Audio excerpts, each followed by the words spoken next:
Hello everyone, and welcome back to another video. Today, I'm showcasing the game Blindside, which I created based on one of your suggestions down below. To begin with, the idea came from yourself here, Tedious1001, about making a game where you can only use your mirrors and drive in reverse across an unstable bridge. Now, I took this concept given to me, and I made some alterations, changed it around, and this is what I brought up. So, the goals for the game were you're crossing a bridge that has cars piled up, crashed everywhere. You can reverse, but you can also go forward slightly so that you can readjust.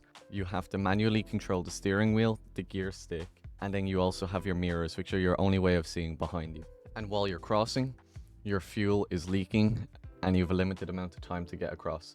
If you collide with any objects, such as cars on the bridge, it will damage your vehicle and lower the amount of fuel you have. You can also top up your fuel based on finding gasoline canisters on the map. To begin, I took the idea, as I was discussing with you, I put the game idea into a game design document where I planned what should be included. I implemented the creation of the truck. So I took an asset off of Fab, which Fab is awful, by the way, if any of you are using it. It is so much worse than the Unreal Marketplace. But anyways, that's not important for today's video. So the first thing I went for was implementing the raycast so that the player, while inside the truck, can interact with both the steering wheel and also the lever. This was the most important part to make sure the entire game would work. When it came to implementing the mechanics, I calculated based on where the player dragged the object and clamped how far the steering wheel and also the gear stick. In this case, it's more like a flight stick because it only goes forwards and backwards, and I calculated how far they can rotate. Initially, your camera was not locked when interacting, so you could look around while you're moving each object, which when implementing the mirrors, I realized was more of a nuisance than a benefit. So once you interact with an object, it locks your camera, but you can press A and D to switch between the mirrors as well. While making this game, because I was aiming between the month to get it done, I used the default Unreal player character movement as the basis for the car. I probably should not have done this realistically, but it worked in this case. So I calculated the movement speed based on the rotation of the gear stick. So the further back it was, the faster the car would travel. You were able to press spacebar to cancel the movement, and then if you held it forwards, it would only go at a certain pace because I clamped how far it would calculate to a certain angle, so about 20 degrees. So you'd be much slower going forwards so that you can re-angle, but you can't just turn around and drive straight down the entire bridge. Now, while also implementing this, I had to make sure that there was a grace period. So for both the gear stick and also the steering wheel, I made sure that if you tilt it left and right, if it's between a certain degrees, and same with forwards and back for the gear stick, it won't actually calculate any speed, because obviously I don't want you not being able to stop. You need to be able to stop at a certain point. I also included the fact that when you're not interacting with anything, the steering wheel slowly comes back to its original position. And you can see how this works on the screen in front of you now. So you're able to pull the lever forwards and backwards, ignore any issues that you see here because it wasn't perfect at this moment, and you can use left and right to tilt the steering wheel. When it came to implementing mirrors, initially I was going to have 3 of them. I was going to have a left mirror, a middle mirror, and a right mirror. Now, when it came to this, there was one issue. Having a middle mirror meant it was really easy to play the game while actually playing the game.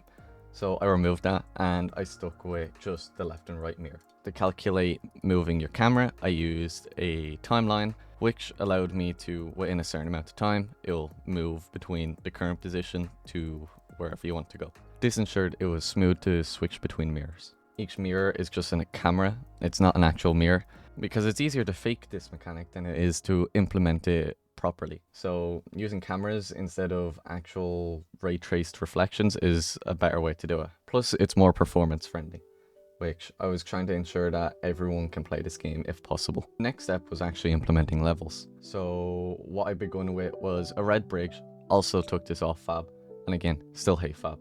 But that and a few cars, and I slapped them around, just placed them kind of everywhere.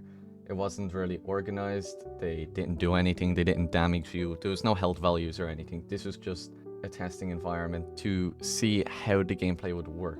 I wanted to see if the movement system felt nice, if avoiding obstacles felt correct. And then I had a few other people test it in class and also outside of class. So I had a few friends online also test it. This is where I realized the game was really coming together. Making sure that I only had the 2 mirrors instead of the 3 was really important, because this is when I copped that it was too easy.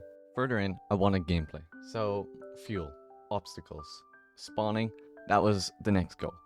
I implemented the fuel mechanic, which was when, while you were driving, it would drain by 1 per second.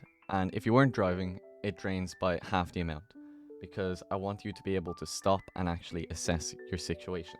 In that case, I had it where I was targeting the length of a level to be in or around 10 minutes tops. You can get it done as quick as, well, I thought would be about 6 minutes. Some people have smashed the record and gotten under 3 minutes.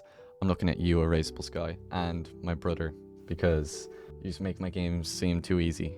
But when it came to implementing it, at first, I gave too little fuel, 1 per second, and I only gave 400. You can see the issue, but I upped it and then rebalanced it. And then I implemented the obstacles. The obstacles were just going to be cars for the moment. Each car can be altered. I can change it to a different object because I set it as its own blueprint. It's a basic empty blueprint, and I can add in a mesh and I can alter the box radius and alter the damage values. So when I go down the line, I change things, add different items, different materials, different objects. I can add them in. I can adjust the values a little bit and place them into the levels, and they'll work as intended. To begin with, I had just yellow cars. I calculated the damage based on a percentage of the health bar. So each car will do 80 damage. Well, initially I had it where they were doing 40 damage, but I increased the fuel value to 800, so I also increased the damage they did to 80. I didn't want it too tough, but not too easy either, so a good balance was needed. With that, it created a bit of a challenge. You had to actually avoid the obstacles now and make sure you don't hit them. Just when you're testing out the game, make sure not to drive forwards into them. There's no collision on the front of the car for the moment. You'll go straight through them. Also, if you are interested in trying the game and you want to see how it plays, or even get a higher score on the leaderboard, you can try it on the XIO page, which I'll have linked down below. Make sure if you also have any other ideas to comment them down, because every month I'm doing one of your ideas. So I came up with this idea where instead of the level being one preset level that I create, instead I'm going to create a bunch of preset sections, and the level will comprise of 15 of them. What I did was I created a box area. This is the obstacle spawner, and I can set how many of them will spawn in a level. And you can see in the background, I'm designing each preset, coming up with different obstacle layouts, different designs, while also making sure you can't get stuck anywhere, which was also important. With this way, it meant that the level was dynamic. It changed. Sometimes you might get an easier level, sometimes you might get a harder level. But that's part of the fun of this game. With these spawn points, I set it up as an array, so I can add more or less whenever I want, which later on I implement normal difficulty spawn points and hard difficulty. So the further on the bridge you go, the more difficult it actually gets. Beginning with the easier, which are the ones I created now, but I changed them to green cars, then orange cars, then red cars.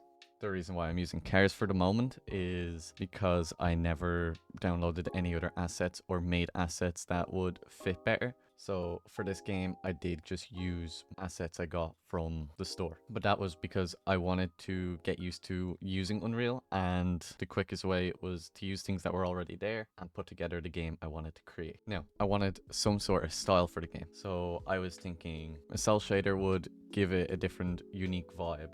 Initially, I followed a guide on creating the cell shader because, to be honest, I have no idea what's the best way to go about learning materials in Unreal. And if you have any suggestions on how to learn them, please comment them down below and let me know. It would help a ton because shaders has never been my strong suit, but it made everything too bright. It was super bright, the sun was blinding, and it didn't look nice. So I changed the color of the bridge, changed the colors of the lighting, and gave it more of a greenish yellow look. This was pretty nice.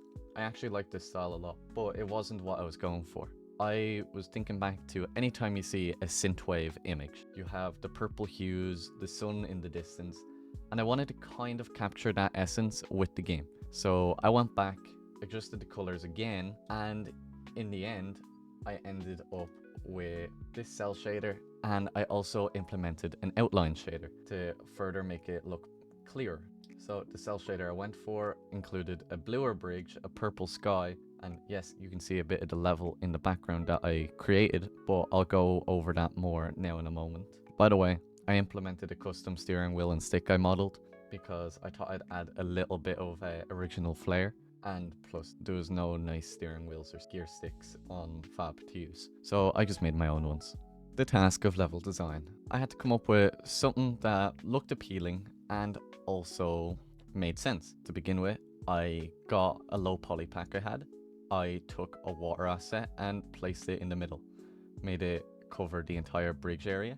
And then I used my favorite plugin, the level plugin, which allows me to open up a different level on the side and drag and drop objects into the map using these low poly mountains, low poly hills, low poly ground levels that I had. And I put it all together to create some sort of scenery. Because it's not the focus of the game, I wasn't worried about how perfect it looks, but I just wanted something that while you're looking around, you can see it in the distance. I didn't want the world to be just an empty white box. So I added in up at the front a couple of mountains, and then I made sure the mountains were spaced enough that you can see the sun between them, so that while you're on the bridge, the sun is shining directly towards you, but it doesn't blind you, thankfully. And then along with that, I added in some barriers at the front to prevent you from driving forwards off the bridge. With this, as you can see in some of the demo footage, just creates a nice looking game and adds that little bit of scenery that was needed around the level. Once the level design was done, I also implemented the UI. There are 3 trophies in total, and then with those, I made it where once you cross the finish line, it opens up a cutscene that leads you out while having the trophies up in front on display. After implementing the win screen, I also implemented the title screen. Now, it's a pretty simple title screen, just a play and settings. With that, I also added the options menu down the line, which was a lot further, but it allows you to change the sounds of the game. It was a bit of feedback my brother gave me. He wanted a way to lower the audio. Now, for this game, the music I did get off of Pixabay. The audio sounds completely custom. Sound-wise, I got my friend to create the audio. Well, he goes, oh, what if I make the sounds? And I'm like, okay, how?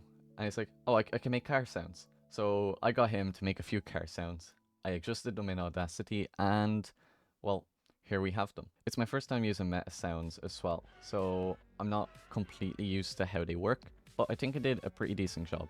The audio changes for the engine based on how fast you're traveling, and when you're idling, the engine plays a different sound. I also have sounds for impacts, collisions, and also when you turn the steering wheel too much, the tire will screech. I did have a few issues when implementing the sounds, as you'll hear in the background a few times now, but in the end, we made some awesome audio.